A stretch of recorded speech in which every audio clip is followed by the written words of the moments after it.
nice vacation. And the weather was great. I know here on the East Idaho Prepcast, we always talk weather, but I got to say the weather's been fantastic, Sean. Yeah, I mean, it was really good until today. It was really smoky here in Pocatello, and a lot of games got moved or canceled last weekend in the Boise area. So luckily we avoided that here, and hopefully we'll continue to avoid that going into the weekend because there's a lot of cross country. There's a swimming meet going on right now in Pocatello outside, which I think is kind of cool. We might get live results coming in. It maybe I'll let you know, but yeah, a lot going on with the kind of the smoky haze going on. Yeah. And like you said, good thing we're not getting affected by it. But thoughts and prayers with everyone who is affected by it up there in kind of north central Idaho. Hopefully everyone is staying safe, and shout out to all the men and women trying to fight those fires and trying to keep as much forest protected as possible. Some guys, I think it was during the Rocky Mountain Rumble, Paul and company, they were on there saying, hey, we're never going to see those lakes, those forests, they may not be the same again in our lifetime, which is, unfortunate, but Yeah, really grateful for everyone trying to protect it. Yeah, they're saying it's probably not going to go out. They just have to wait for winter. I know that was kind of the talk, and Wow. up there in the area that probably not going to be able to really subdue it until the weather gets colder and we get maybe some rain. But yeah, hopefully no one gets hurt. Everyone stays safe, and moving a football game for safety, is easy. And luckily all the other schools are, gracious enough to host and things like that. And that's kind of a unique thing in Idaho. You don't see that so often. A lot of people would not allow other teams to come use their facilities, but in Idaho, at the end of the day, I think most people are willing to do what it takes to allow the kids to get a play. And I think that's the most important. Yeah. Amen. Well, let's get into some of our great performances from this week, Sean. Of course, we do player of the week, team of the week. We recap the biggest games from the past week, and then we go into games coming up and what Sean and I will choose a couple teams, a couple games that we're interested in, make our picks, and then we'll prepare for other big games coming up. Sean, player performance of the week is going to come from the Rocky Mountain Rumble. Rigby's Amani Morel had a great game. How do you do? If I mean, kind of a slow start, of 4 TDs, 100 yards. A lot of people had fantasy drafts probably over this weekend or the past week. You'd love to have Amani Morel on your fantasy team with those kind of numbers, 4 TDs, 100 yards against an out-of-state opponent. He was good last year. He's been good. It's hard to pick. There's so many different people, but I just think out of the Rumble, that was kind of a stat of an East Idaho team that stuck out to me. And I thought, was a well performance for him, and kind of give him a shout out in that Rigby team. Yeah. And we'll go into that Rigby team a little later when we discuss their win against Wasatch, but just to wet everyone's whistle a bit, like you said, Sean Morel, 100 yards, 4 TDs, including he had a 58-yard touchdown run, 50-yard scamper, if you will. And yeah, go ahead. Oh no, he seems to find a way to break one out. Almost every game I've watched or broadcast, he finds a way to break one of those big ones, and it just makes that trio back there, Carmen Garcia, and who's the other one? You know him, Crockett. Oh yeah, Crockett. Yeah, from Skyline. And they kind of run a, I would almost call it an RPO, run pass option. It kind of looks like that. Just so dangerous when they played at Skyline, and now he's at Rigby, and Rigby has kind of a more of a traditional drop back quarterback, but now you've got this running presence, and so he's just so dangerous to break it out when you've got different options on the field. Yeah, and Rigby is dangerous when you can score 48 points on a good Wasatch team out of Utah. Rigby ended up winning that game 48-27. So congratulations to Amani Morel, our East Idaho player of the week, 4 touchdowns, 100+ yards rushing. Sean, let's move into our team of the week. We're going to go a little boys-girls soccer. We have a duo team of the week, if you will. the Sugar-Salem boys and girls soccer team. Sean, these kids are, I guess, teenagers, are 3-0. And Sean, I was gonna get the scores and the win or loss for, I think it was today and yesterday for both those teams. But at the time when we decided we were going to choose Sugar-Salem boys and girls, the boys were 3-0, the girls were 4-0. The boys were 34-0 in 3 games, and the girls were 36-3 in 4 games. Yeah, just unreal. And I think the reason we're going to go both teams is because they have one coach. Yep. They have Scott Terry, one coach. He's, he did it last year. Both teams winning, coaching 2 championship games in one day. I don't think that happens too often. And he's also a pretty good tennis coach in the spring. And a lot of those soccer players come out, for tennis. And, Scott just has run a fantastic program. I got a chance to get a little words from him. And he just said the biggest thing for the boys team is they're all willing to accept their roles and willing to sacrifice for the team. And they've just, played really hard the last 3 years and, won a state title. So they're just really excited to go for that 4-peat, the elusive 4-peat, which would just be great. And you have Ben Owens, Gordon Peterson, just some great players. And so, yeah, the boys team has just been doing great things. You mentioned seniors, Hudson Chambers, Jordan Lewell, making big impacts on the midfield. The back line is all juniors. So their defense is all juniors. Sorry, rest of Idaho. You'll see them again next year when they beat you again. and something Scott talks about is even though they're playing so well and having these great scoring performances and not really losing, they still kind of play with, they got a chip on their shoulder, and it's really made them a great group. So the boys just doing great. And we have an update. I was able to look back and find that Sugar-Salem did indeed win last night. The Sugar-Salem girls, they beat Madison 4-1. That might be the closest score they've had so far, Sean, this season, bringing Skyline to, I believe it's 4-0, if I'm not mistaken. Yeah, wow, 4-0 for Skyline. Although this is showing 3-1. But anyway, so girls win yet another game that moves them to 40-4 in 5 games. Just incredible work from that girls soccer team. Yeah, the girls team too. He talked about the girls are returning a lot of players, and they have 7 new freshmen. So that's just huge. Just a very strong freshman class. I mean, then that's culture. Like, you do well, it builds that culture.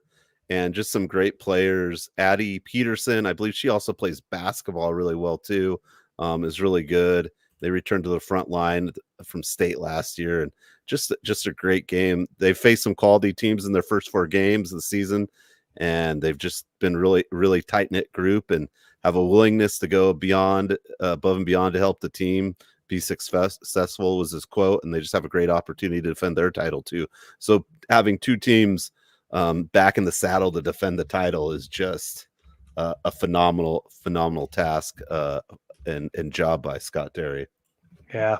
So the Sugar-Salem boys and girls soccer teams are our East Idaho Prepcast teams of the week. Congrats to those two groups, those 2 clubs, and good luck the rest of the way. Maybe, Sean, we should say good luck to the rest of the 4A if they can catch those Sugar-Salem teams. And Sean, go ahead, Sean. Oh, and I think the boys have added Century boys onto the schedule because Century lost some games. So I'll confirm that, but that'll be a phenomenal matchup. Very interesting. Century boys versus Sugar-Salem. I'll double check that, but yeah, that could be a big one coming up soon. Sean, our East Idaho expert, getting all the information.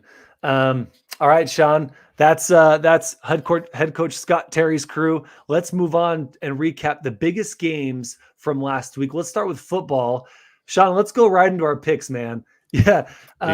You sure? You know what? I don't want to, but I love a good slice of humble pie, especially when there's some good crust on it. Nice floury, flaky crust. So I'm going to just dive right into that humble pie. And I went 2-2, Sean. I went 0-2, which brings me my total to 2-2. You went again 2-0. That brings you to 4-0 on the season.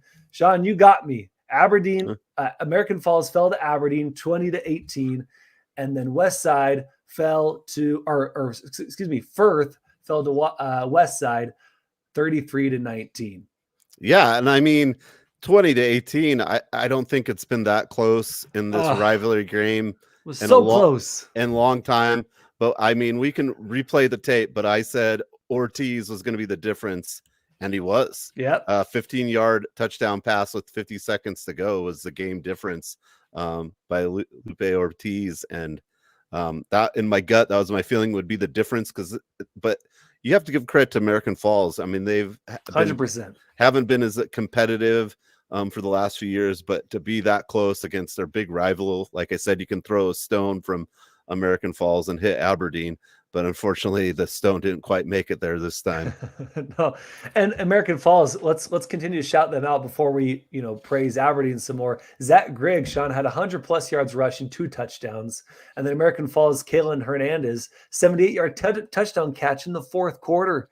And Aberdeen needed that like you said, that 50 seconds remaining heroic 15-yard touchdown pass from Lupe Ortiz to seal the deal. So American Falls was that close.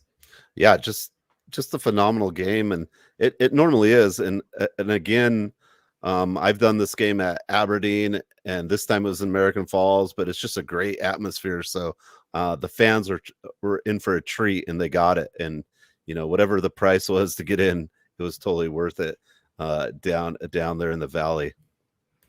Yeah, and then let's go into, so congrats to Aberdeen. Sean, you're the winner. I'm the loser. You're awesome. I'm not.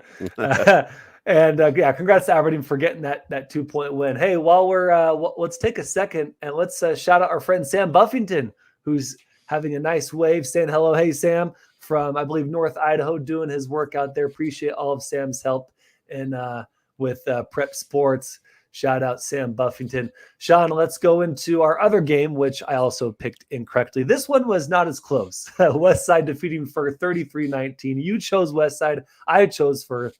You're right. I'm wrong. You're cool. I'm not. Hey, I'll tell you, every time you start a sentence with it wasn't that as close as you thought it was going to be against Westside. I know. And you got paid a nickel, you'd be rich, because that's 100%. what they've done for I don't know how many years. It's pretty much a team built to win. And Crusade was a big difference, right? 194 yards offensively, 159 rushing, 3 TDs. But it was interesting. Westside was down 0-3 and came back, and that just shows the competitiveness of this first team, where these two teams are always potentially gonna meet in the playoffs. Like you always kind of see it brewing. So right. I mean, 33-19 doesn't seem that close, but a couple things go a different way. But you just got this Westside Pirates team that just makes everyone walk the plank every year.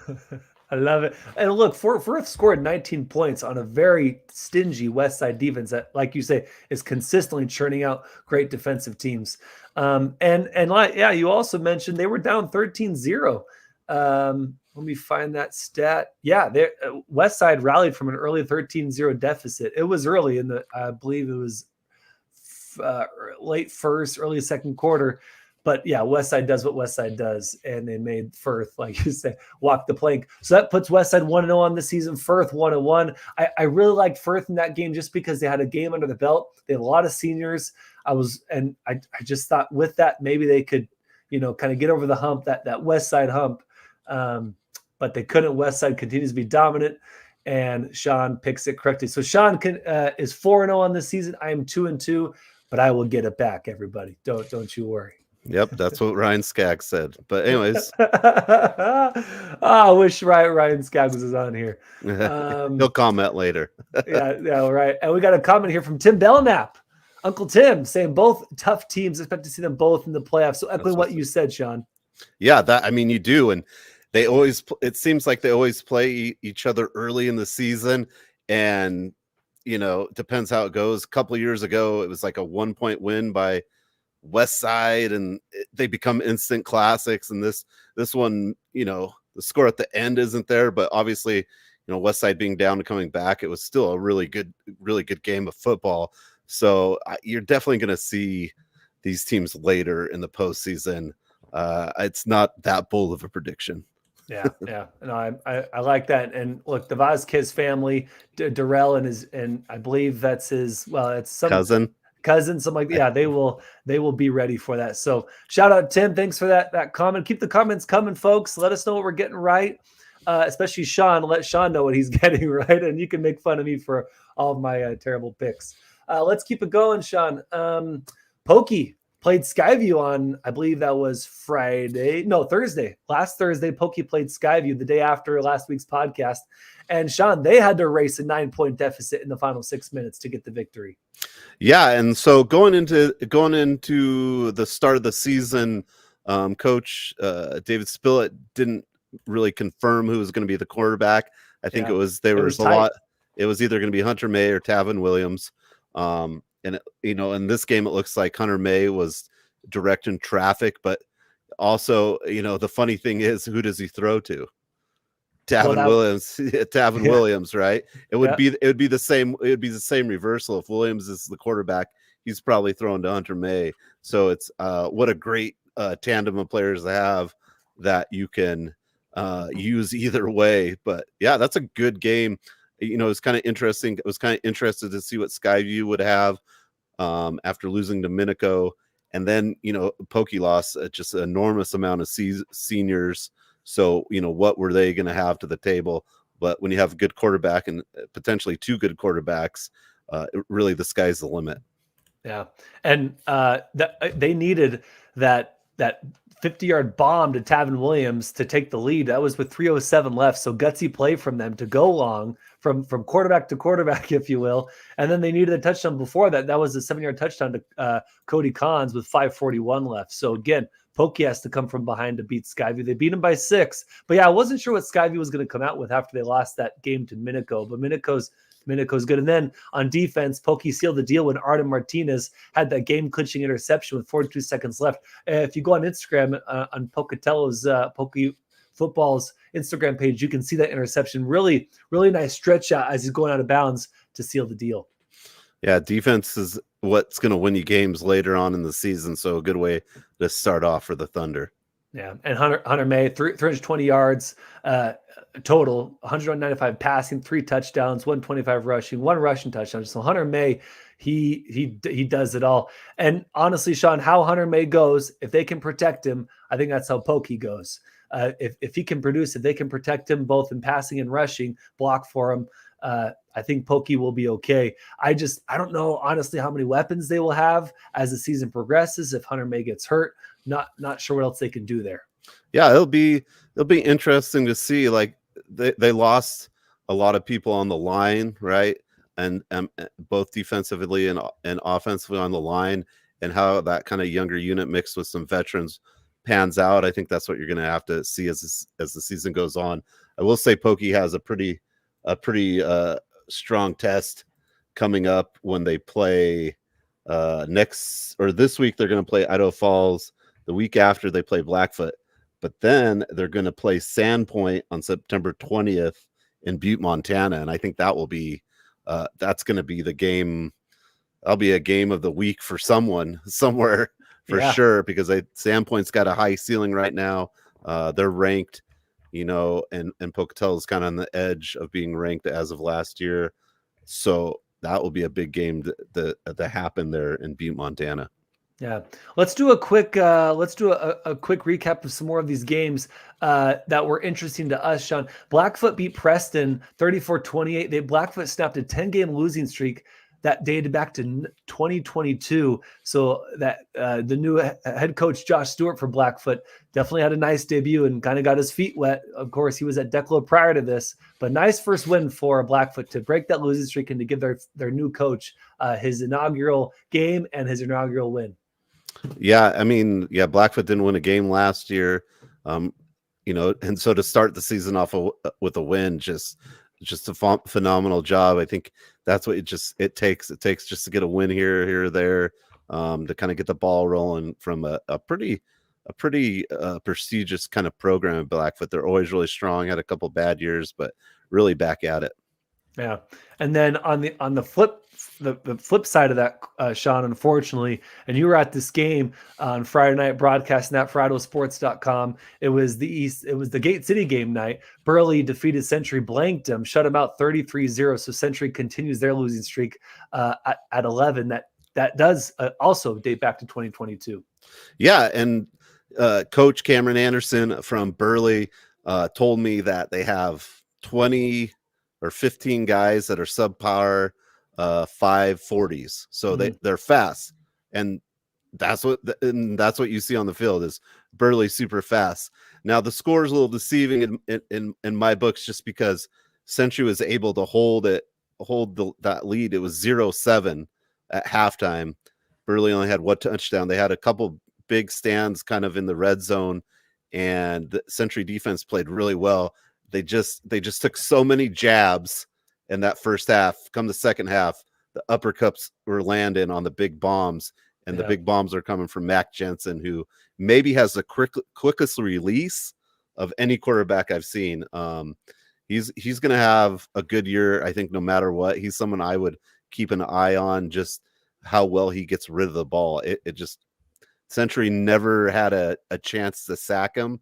And I think it's more because he just gets it out so quick. But, Century will have to just regroup but know their defense played well. Yeah, that's really good to hear, especially that they're only down 7-0 at halftime. Speaking of Century, got another comment here from Sam Buffington. Says, I forgot to tell you guys till now, I'll be seeing former Century Diamondback and Addie Butler in Spokane tomorrow. Yeah, number 5, Addie Butler, a phenomenal volleyball player at Century and plays at Utah Tech. Is that what it's called now? Yes. Yeah, I always down forget. in St. George? Yeah. Utah Tech. Yeah, her brother plays tennis for me, but a phenomenal athlete doing it at the college level. And congrats to Addie Butler. All right. So Sam, say hi to, especially for Sean. Sean actually knows her, but say hi from the East Idaho Prepcast to Addie Butler. Right on. Let's move on to Bonneville at BK. This may have been the most surprising result. Maybe Grace losing was more surprising this past week, but Bonneville took BK almost down to the final minute, Sean. BK winning 28-20. Tell us how that game went down, especially in those last minutes. Yeah, well, I just, I was talking to someone about this, and, Bonneville kind of got smoked by Madison earlier, and then, BK just didn't come out and beat this Bonneville team. But Bonneville's got a lot of guys that are pretty good on that team. First year head coach. They had some changeover. But yeah, I don't know. It kind of makes me wonder, is BK who we thought they were? Exactly. you know what I mean? Or did Bonneville just have another game? And it'll be kind of interesting to see. Now, it might be one of those cases where Bonneville had played, and I don't think Bishop Kelly had. No, it was the first game. And they were on the road at the last minute due to the fires. Yeah, and maybe just all the intangibles just played right into Bonneville's hands, and the Bees were able to sting, but just not enough. They got BK was able to get some Benadryl in and squeeze out a win. But yeah, and BK was holding that 20. They were just up. They were kind of up big, and then Bonneville comes back in the third quarter, and then in the fourth quarter it's 28-12, and then Bonneville makes it to 20, but just can't get over the hump. So Bishop Kelly was actually leading most of the game. Bonneville just made a good stretch to come back. Yeah, no, exactly. Because they were up 28-6 in the third, like you said. Bonneville scores. Then Bonneville gets a turnover, and Bonneville scores again. Bonneville won the turnover battle, Sean. And I think they had 21 fewer total yards, and they converted more third downs. Some of the intangibles just worked out. Or Bonneville's a better team than probably thought. Maybe BK not as good as we thought. Hey, if you're on here, you're a Bonneville fan, BK fan, hit us up in the comments. Let us know. Are we getting this right? But yeah, it's very interesting for this first-year head coach, Shane Stevenson, and this Bonneville crew. It's almost like it's been, too many years since Bonneville's just struggled. and you get a new head coach, new culture, new mindset, and it's like, hey, it's BK. They just drove here. How was it? 4 hours or so, 5 hours or so. Like, let's take these guys. And Bonneville kind of believed, yeah, they were down big, but the fact that they came back and took them, only lost by 8, was super impressive from Bonneville. Yeah, and I think you got a point probably to the head coach, Shane Stephenson. He had 26 years of experience at a lot of Arizona, 26 years assisting in Arizona schools, Right. Carroll College, Montana, Helena, Montana, Jefferson High, West Fargo, North Dakota, Mayville State, North Dakota. So, and then he was the head coach at Highland Prep in Arizona. So, I mean, he's obviously just got a wealth of knowledge, and it translated well, last week. Yeah. So, hey, congrats to so BK won that game, but congrats to Bonneville for taking them, for only losing by 8 and taking them all the way to that fourth quarter. Hey, Marsh Valley, Sean, they beat South Fremont last week 42-13. It was Marsh Valley's their first season opener win in 12 years. Yeah, just huge for Marsh Valley and huge for senior running back Bo Larson. Huge game. Yeah, 201 yards, 3 TDs, 135 rushing, 2 TDs, 66 receiving, and 1 TD reception. It was hard just to say that all, but wow, got it. Marsh Valley's kind of always lurking. They're a team. They've got players. Can they put it together at the right times is what I want to see moving on. And then Ririe, they were against Soda last week. Ririe won, Sean. They were down early. Then they were down in the first quarter, and then they blew the door wide open, ended up beating Soda Springs 50-6. It was the biggest margin victory in 3 years. Most points for Ririe scored in the season opener in 20 years. Congrats to Ririe Bulldogs. Yeah, nice job. A couple of East Idaho teams. Ririe isn't a team that pops up a lot on the football side of things, so a great performance for them. Yeah, and then Declo played Nampa Christian at Parma. Again, things were changed due to the fires, due to the smoke, and Declo took it to Nampa Christian. A couple of the podcasters saying that was a game that they were looking forward to, but Declo said, 28-7, no problem. Bodie Brackenberry, 80-yard touchdown, rushing touchdown on the first play of the drive, stamping their sign immediately, or planting their flag immediately in that game. Declo goes up 2-0 on the season. Yeah, and just a good job, 2-0. I think Declo is a team that is going to be in the mix definitely later on the season. I actually looked up on the map where Declo was the other day because I didn't know exactly where it was. Yeah. So it was kind of neat to see where Declo is. So congrats to them. Yeah, and for those wondering why we're shouting Declo, I mean, Declo is technically a District 4 team out there at kind of Magic Valley, but in football they've joined up with Districts 5 and 6 in the Southeast Idaho Conference of 3A. So that's why we're shouting out Declo, because they're one of ours, at least for football. If they're good, we're gonna put them on. That's right. But going back to true Districts 5 and 6, Butte County, this is another game that folks are looking forward to. Butte County took it also to Valley 40-22. But Sean, there was no score until 10:30 left in the second quarter. 10:30 into the second quarter. And finally, Keaton Archibald on a 4th and long scramble for a touchdown.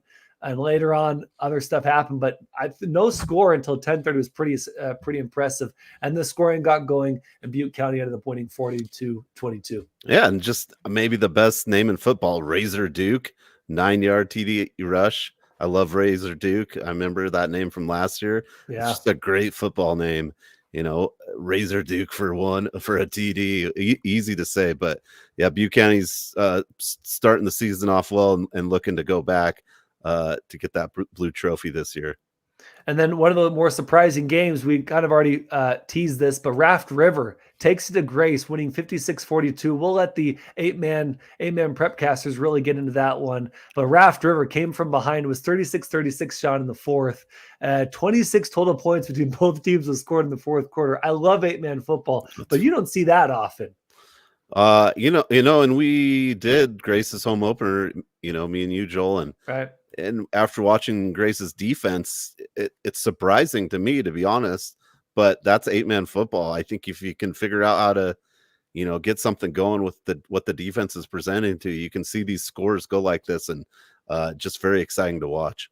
Yeah. And then 2 more games from kind of our East Idaho. Rockland beat Camas County. That was one the 8-man football crew was looking at. Rockland took it to Camas County 60-14. That was the revenge game for Rockland, as Camas County bumped them last year. Camas County was the 23 last year's state runners up. So congrats to Rockland for getting that revenge game on Camas County. Yeah, definitely. I'm big on Rockland this year. I think they've got just Agreed. the right mix of guys to do great things. I think they're on an upward trajectory. So, I think the only problem is, I think, all said and done, they might have to play a Kendrick, right? So, yes, I mean, that's the problem. You don't want to say you're playing for second place, but maybe, as this team molds and gets together, they're going to have high aspirations, and I can see them getting it done. Yeah, although I think Kendrick is 2A, right? So you just have, they went up. So teams like Grace have to Grace and all those 2A programs. They get Kendrick. Butte County. I forgot that. I'm gonna have to keep all these things straight for me. It's a lot. I got you. And then and the final game from kind of our East Idaho Center teams, North Gem played Castleford, and this was one of Sean. I was tempted to say no, Sean. I'm not giving it to Monty Morell. These guys have to take our player of the week, but I went with Monty Morell. That was the right choice.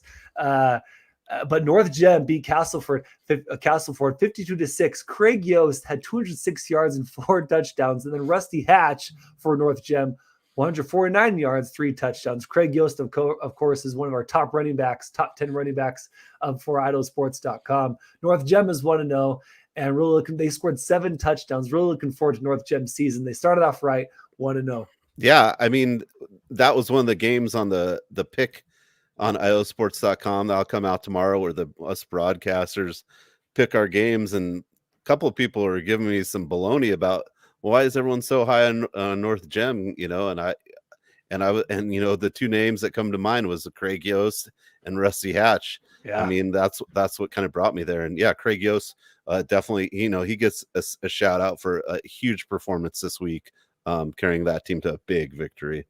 Yeah, and shout out head coach Corey Hatch. I like what he always says: keep running or run more, or whatever their slogan is. But I love how they run the ball, and it's just a lot of yards, a lot of touchdowns. All right, Sean, Rocky Mountain Rumble last week. We had 2 East Idaho teams there on Saturday. Highland played Carson from Nevada. Rigby played Wasatch. We already talked Rigby. Let's get into Highland really fast. Highland ended up winning that game 22-7. Again, any questions about Highland are probably being answered these first 2 games. I know Highland has a lot more games to go, but dude, Sean, I don't know if I didn't even expect Highland to be playing this well so early with so many new faces. I mean, yeah, kind of not.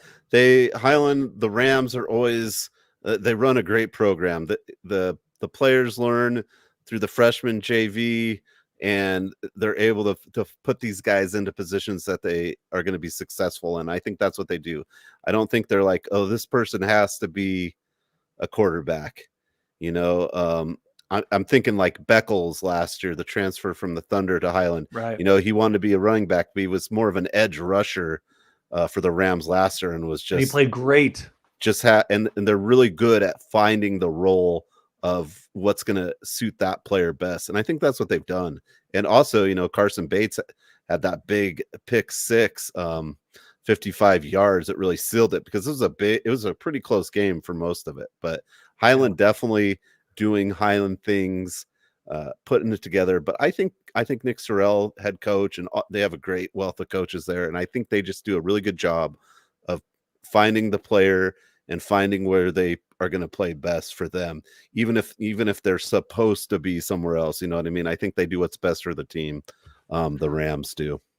And the players end up, producing. You had McKay Nallo. The game was tied 7-7. McKay Nallo has this interception, then finishes off, and then they finished off the ensuing drive with a rushing touchdown, which allowed them to kind of blow the door open. And then, like you said, Carson Bates had had that giant pick six. But the score was tied through the fourth quarter. So who knows what was going to happen? But again, that culture, those players who will go kind of anywhere where the coach tells them they can trust that good coaching.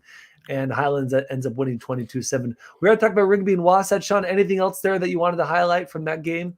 No, I think the 99-yard kickoff return was pretty cool in the second that was quarter. Awesome. Yeah. And that was Owen Golding. Yep. So yeah, just you don't see that too often. It's also pretty cool in the dome, but a good bounce back win for Rigby. And just remember, Rigby and Highland are in the same division, same district. So those games are always phenomenal, and that'll be on our doorstep before we know it. Yeah, no doubt. And by the way, Madison is trying to knock on that door, trying to get on that doorstep, right? But yeah, Rigby and Highland still there. So Rigby is now the season 101, Highland 2-0. And then Skyland lost to Morgan from Utah, 20-26. That game was close. And Teton fell to Soldotna 35-7. Let's get into some volleyball, Sean. We had the Bulldog Bash at Ririe hosting that volleyball tournament this past weekend. Top three teams. Well, so teams there from East Idaho: Ririe, Soda Springs, Declo, Chalice. But we had some top three teams that played really well, Sean. Ririe tied with Kellogg and Oakley. They all went 10-4. So that you could say, I talked to their AD, a friend of the program, and he mentioned that you could say that there was a tie for first. They don't really, do first, second, third, but Ririe was right there, 10-4, tied with Kellogg and Oakley. And then other East Idaho teams that performed well. Soda Springs, they went 9-5, Declo 7-7, and Chalice in 6-8. So pretty good performance from those teams. Yeah, Riley's always knocking at the door in volleyball. They've done a good job, and Soda did well. Declo, Chalice, cool to see Chalice up in there, and just a nice little tournament for all those teams. Matt Harris, the AD at Ririe, used to do IdahoSports.com. He PA'd the games in the dome for state football last year. So yeah, shout out to Matt Harris. He also takes the notes from the IHSA meetings and posts them. And if you're really bored, you can read those. I know it's good information, but I do. Yeah. No, yeah. Thanks to Matt Harris for doing all of that. And for hosting that tournament. So congrats to Ririe, Soda, Declo, Chalice for doing such a good job at the Bulldog Bash. And then Sean, the Bear Lake ladies volleyball, they won the Cokeville tournament. This is Utah, Wyoming teams participate out there in Wyoming and Cokeville, Wyoming. Bear Lake wins it for the first time in 25 years. So congrats to Bear Lake volleyball for winning that thing. That's been a big goal for theirs for a number of years. It was the goal this year, and they won that tournament. So shout out to Bear Lake girls volleyball. Let's go to cross country. The Terry Jones Invite at Malad, Sean. Highland boys and girls swept the competition there at Malad. The boys scored 35 points. The next closest was Logan with 106. Sean, that's phenomenal for cross country. Highland went 1, 3, 4, 12, and 15. Yeah, that's how you get it done. I mean, you place up in those spots. I mean, 1, 3, and 4 is probably enough to win it alone. So yeah, great job by the Highland Rams running teams there. But a lot of other teams there. You had Idaho Falls, Snake, Malad, Shelley, Westside, Grace, Rockland, and Marsh Valley. So well represented by East Idaho. Yeah, and the girls, that was a little bit closer. They had 59 points. Preston was second with 74. And so the girls, yeah, they did not as good as the boys. That 35 points, that's so impressive. Girls of 59 and other Idaho teams participated, did a good job there. Sean, really quickly, let's bounce to football media before we get into the most interesting games of the week that are coming up. Football media poll came out yesterday, Sean. 13 out of 30 East Idaho teams are in that poll. And again, we're including Declo because even though they're District 4, they're in 5 for football. They're with the Southeast Idaho Conference 3A, so we're counting them, which puts East Idaho teams 13 out of 30 ranked, doing a good job so far. Good representation from those East Idaho teams. Yeah, I saw that. I thought that was a pretty good number. We've got a lot of teams in the mix. I mean, we almost half the teams in the poll are from East Idaho, which I just think is phenomenal. It just shows how good the coaches are. On IdahoSports.com, the coaches poll just posted too. So check that out. I personally like the coaches poll better than the media poll. That's me personally, because we all know Brandon votes on this media poll, and What does he know? no, I'm just joking. I just like the as being a coach. I'm just the coach homer. I like the coaches poll, but Yeah. just congrats to East Idaho in general to have that many teams. Where people are saying, yeah, they're going to be good, and it's just a credit. And really a lot of from the media poll, everything kind of looks good to me. Very impressive that 3A is an East Idaho sweep, Sean. 1 is West Side, 2 is Declo, 3 is North Fremont, 4 is Aberdeen, 5 is Firth. Pretty cool from 3A. Yeah, and that's kind of how it's been for a long time, as you've got a lot of teams from East Idaho in that division always buying for the top spot, and now to add Declo, who's always there too. It's I think the championship in 3A is might come through East Idaho. It's got a good shot. Another bold. I'm putting down a lot of bold predictions. Well, let's get into some bold predictions, Sean. Unless you have anything else about the rankings. Nope. I was right. just going to mention though one more thing. Soda for cross country, the Soda Springs Cardinal Classic is Saturday, cross country. So that's a huge cross country event. Lots of teams from East Idaho being there. Hopefully next week we'll bring you back with some of those results. But yeah, the Soda Springs Cardinal Classic is Saturday. But let's get into the. That sounds good. Yeah, we'll look forward to that. We'll get you results from that next week. Talk about some top runners and performances.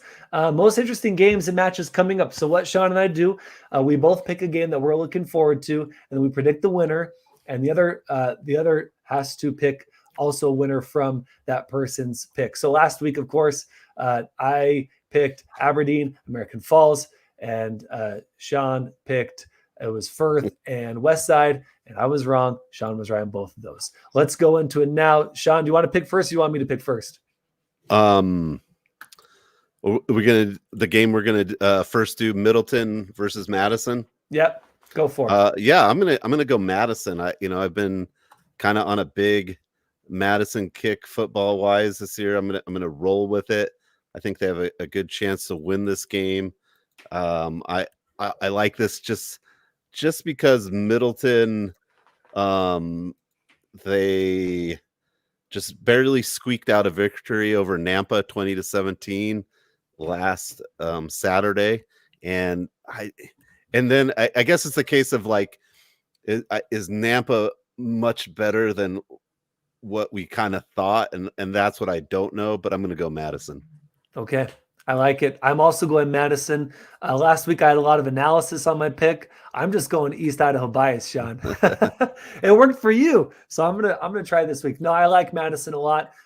They're 2-0. They have some good momentum, or 1-0, 2-0. Doesn't matter. But they're undefeated so far, 2-0. And I think they beat Middleton in this game. So I'm picking Madison. Sean's picking Madison for that, and that's Sean's game of the week or most interesting game that he's looking forward to. My interesting game I'm looking forward to, Sean, is also football. There was also some great volleyball games, but I'm going to stick with football this week. Bonneville at Hillcrest, the Civil War. It's going to be the inaugural game at the Westmark Stadium. This is Hillcrest's new stadium. Hillcrest finally has their own stadium. You would think, well, why Bonneville and Hillcrest? They're both winless. They both lost to Madison. So why is this interesting? It's a Civil War. It's a rivalry game. Anything can happen. I love those games. And it's the inaugural game at Hillcrest new stadium. So I think that'll be really interesting. Like I said, they both teams lost to Madison, so they both have a common opponent to kind of scout out. Okay, how do they do against Madison? How do we do against Madison? How can we not do the same mistakes? Not only that we want to avoid, but also how do we avoid the mistakes that they made? So I think that game is going to be really fun. I'm picking though, Sean. I'm picking the home team. We shouted out Bonneville. We sang their praises earlier in the program, but I'm picking the hometown team. It's the inaugural game for Hillcrest. I'm picking Hillcrest winning this one. Who do you got? I'm gonna go Hillcrest as well. Okay. I like Titan Larson as the running back for Hillcrest. He's a good basketball player. I've seen him play football a bunch of times. He's, he's a 3-year starter. He's big. He's physical. He just recently got an offer to College of Idaho. So I'm gonna go. I'm gonna go Hillcrest because I think Titan Larson will. He's gonna have a big game and be the difference in that one. Yeah, I like that. And also, look, just doing some scouting on both these teams, Hillcrest and Bonneville. Bonneville got beat by BK up the middle a ton, and not necessarily running, but just their corners and their safeties were sitting too far back, or too far to the sidelines, and things were just nice and open for BK. If you get something like Titan Larson open in that middle, kind of 10 yards in, like 10 yards into the secondary, that's where Hillcrest can really eat. Titan Larson can eat, and with a little bit of speed, they can burn Bonneville through that middle. Bonneville needs to shore up that middle. Bonneville can maybe get enough defensive stops, but Hillcrest should really be able to take advantage of that open middle. So Sean chooses Hillcrest. I choose Hillcrest. Sean chose. And then we both chose Madison as well. So very exciting picks, let me tell you. I also like Tyson Sweetwood for Hillcrest, the quarterback. He's got a huge arm. He came in at the end of the state championship game last year against BK, and I've done a few games where he's gotten in and played, and he has a huge arm. I think he's an X factor. Sweetwood is that he's not going to come up that much, but maybe at the end of the season, and you're going to kind of look and say, oh, Hillcrest kind of had a sneaky quarterback who got some action last year, even though they had a good starting quarterback. So he's got some experience in some big time games. So that, Civil War is a big time game. That's who I want leading my team, someone with experience. Yeah, 100%. So we'll see how our picks do this week. Madison and Hillcrest, can they get their victories and boost Sean's lead and keep me in this competition. Other games of note, Sean, number 5 Pokey, number 5, of course, based on the media poll, is at IF. I'll be at that game. It'll be the East Idaho game night on IdahoSports.com, 7:00 on Friday. Looking forward to that one. Idaho Falls is 0-1 so far. Pokey's 1-0. I think Idaho Falls wins that game, even though Pokey has the victory under their belt. I like how Idaho Falls was 3-7 last year, but they were close in a lot of those losses. They could have been 6-3, Sean, going into the playoffs. And they have a lot of senior heavy leadership. Senior QB Bradley Ellison, senior wide receiver Trey Kirkham. I like Idaho Falls in this game. Pocatello probably wins, but I like the home team. Yeah, I think it's a good game for both teams. IF coming off a loss to Thunder Ridge, super close, 13-17. Thunder Ridge is a team we haven't really dived into, but I think they're improved this year, and so yeah, I don't know. I think it'll be interesting. I think it's a kind of a tale of, you kind of have two quarterbacks that like to sling it. Hunter May and Idaho Falls. So it might be a whose defense can come up with some big turnovers. Yeah, and you're totally right. Bradley Ellison likes to sling it, and he has a pretty good arm. So yeah, looking forward to that tale of two offenses. And then let's see, we got also number 2 Declo at number 4 Aberdeen. It's going to be the first 3A Southeastern Idaho Conference battle of unbeatens and the battle of the first-year head coaches, Sean. Of course, Declo has Rhett Jones. Aberdeen has Derek Jolly. So they're both in their first year. 3A, it's the first conference game, along with a couple other teams, the first conference game of the year. Looking forward to that one. Declo scores 27 points per game, Sean. Aberdeen 20. I like Declo in this one. What about you? I mean, Declo's just kind of put on some really good performances. So right now, I think you got to go Declo, but Aberdeen's a team. Again, you can't write them off, but it's going to be a good test for both teams to see where they are at. Do these ratings or rankings fit where they are? We're going to find out. Yeah. And then number 2 Rockland is at number 1 Dietrich this weekend. It's another 1A battle of unbeatens. Both these teams undefeated, and they both have demolished their opponents. So we're looking forward to that one. And then Malad at Ririe, another 3A battle of unbeatens. Of course, there's only, one or two games that have been played. Malad only beat their opponent 6-0. Ririe, of course, we already talked about their opponents. So I like Ririe in this one, especially that it's at Ririe. Yeah, I would agree. Ririe probably kind of on a little more of a kind of has a little more juice in their step after that win. Malad, the Dragons are going to have to step up, so it will be also a great game. And then Northwest Showdown at Rocky. Highland is playing Summit, a team from Oregon, and the Rigby playing another team, Moses Lake, at Washington. Someone mentioned last night, they said, I think Rigby only has 2 home games. And they were right. I didn't realize that. Rigby only plays 2 home games this year, Sean. They're on the road a ton. So far, they're 1-1, but really interested to see how Rigby does another road game, this time against Moses Lake. Yeah, that's a lot of travel. That's a lot of time out of school, but maybe it pays off at the end of the season because you've done that. That's what you're built on. You're not just sitting at home. A lot of intangibles there, but should be some interesting games. It's always interesting when the teams go out of state and play. Yeah. Let's go into girls soccer as we finish this episode up of the East Idaho Prepcast. Girls soccer, we have our first conference games of the season, Sean. IF at Shelley on Thursday. It's the first, this is tomorrow. It's the first 5A High Coast Conference game of the season. IF is 3-1. Shelley is 4-0. Who do you like in that one? Oh, man. I don't know. Idaho Falls is always really kind of sneaky good in girls soccer. They kind of lay under the radar, but this District 6 girls soccer is just going to be tough, man. So hard to tell. I could tell you, Shelley could win this game Thursday. The IF could beat them the next time, and then they could play each other twice in the tournament, and who knows?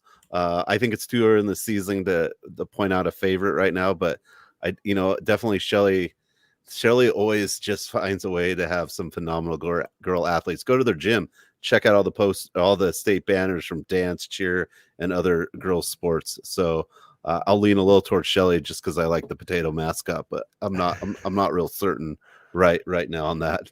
Yeah, no, I'm leaning towards Shelley as well, but the parity of that High Coast Conference girls soccer is definitely alive and well. And then Malad at American Falls, that's also the first 4A Southeast Idaho Conference game of the season. Looking forward to that one.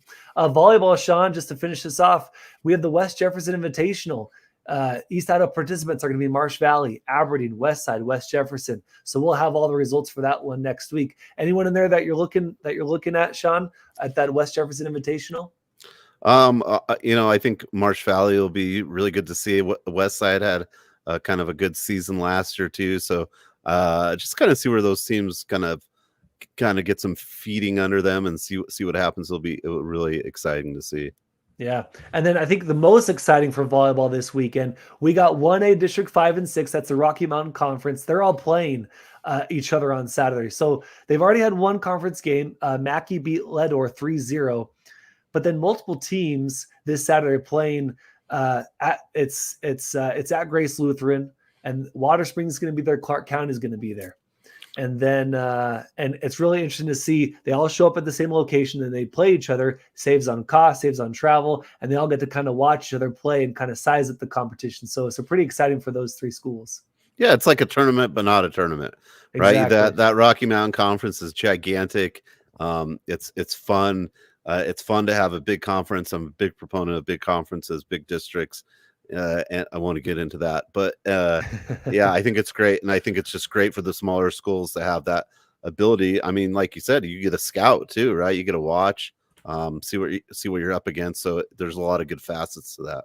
Yeah, and I did misspeak. So it's multiple teams are playing at Grace Lutheran and Water Springs and Clark County. So those 3 locations and 3 or 4 different schools are all converging on those 3 locations to play one another. So I'm very interested to see what comes out of that as we get into conference play. Finally, the last game I'm looking forward to, Sean, that we will definitely highlight on Wednesday, on Tuesday. So next Tuesday, I guess this coming Tuesday, rematch from the 2023 state tournament, Sean. We got Grace Lutheran at Mackey on Tuesday. And last year, of course, Grace Lutheran was the number 2 seed. Mackey was number 4. Grace Lutheran ended Mackey's tournament in the elimination game. It was game 5, right? They play best out of 5. They beat them 15-11 of that 11th match out of 14. Just a phenomenal matchup. Took it to 5 games, but Grace Lutheran ended up winning that again with 7 girls. You play with, or 7 girls. You play with 6, and then that allowed Grace Lutheran to go on and place 3rd in the tournament. Really looking forward to that one. Well, and hey, and then we talked about Grace has 8 girls this year, so I mean, who knows? Yeah, who knows what can happen? You add one more. I mean, one more sub. Throw it out the window. No, it'll be really good. It's always a good battle, and I always say, you play a team 10 times, you're probably going to win one of them, and just when's that one going to come? So they'll play a bunch of times in conference, and then they'll have that conference tournament. So this will be a good game to see, but I don't think it means only so much. I think it's always the second part of the season when you make adjustments that it's really important. What team can adjust better after the first kind of part of the season, but very fun nonetheless. Yeah. Looking forward to that one, and looking forward to all these games, folks. This is going to do it for us. I got Sean, one more ahead. game. Yeah. Okay. Grace or Sugar-Salem is playing Century tomorrow. That's not on the schedule. Boys soccer. So that'll be a really good one. So tomorrow at 4, I believe, at Century, but they are playing tomorrow. So that'll be a good one. That is not scheduled. Good test for both those teams. We already shouted out Grace, Sugar-Salem's boys soccer. Century boys soccer, someone we've been watching all season. We think they're going to go deep. So yeah, good 4A, 5A matchup there of both those teams. Enjoy the weekend, everyone. Enjoy the games, enjoy the competitions. Sean, you're off this weekend doing whatever you're doing, having a good time. I think I was fired. Maybe, I don't know. I said something. I'm on administrative leave is what Paul told me. I don't know what that means. No. Hopefully every so often we each get a little break, and it's nice. And I'm going to go, what am I going to do? I'm probably going to go watch stuff. I'm going to go watch tomorrow. We didn't mention this when Century played Burley. It was at Iron Horse Stadium at Highland because the turf wasn't done. The turf is now done, and they're going to play the first ever game on it, a JV game against Canyon Ridge. And I know a bunch of the players on that team, so I'm going to go check out a little JV football tomorrow, which is actually pretty fun if you haven't done. If you ever get a chance to go to some JV games, it's pretty fun. It kind of reminds me of 8-man football because it's kind of like that pace sometimes, but there's more than 8 in JV. Yeah, for sure. Well, enjoy the weekend. Enjoy the weekend off. Enjoy those JV and celebrating your players. And I'll be at the Pokey IF game on Friday night, broadcasting that with Jesse Richens. Tune into IdahoSports.com for all the live games, all the live action. Reach out if you want to highlight a player team. You got Sean Kane at 182, at E1 Educador, and we'd be happy to highlight your team, highlight a player for our athletes and teams of the week. That's going to do it for us here on the East Idaho Prepcast. For Sean Kane, I'm Joel Richardson saying be excellent to each other, and we'll see you next time on the East Idaho Prepcast on IdahoSports.com.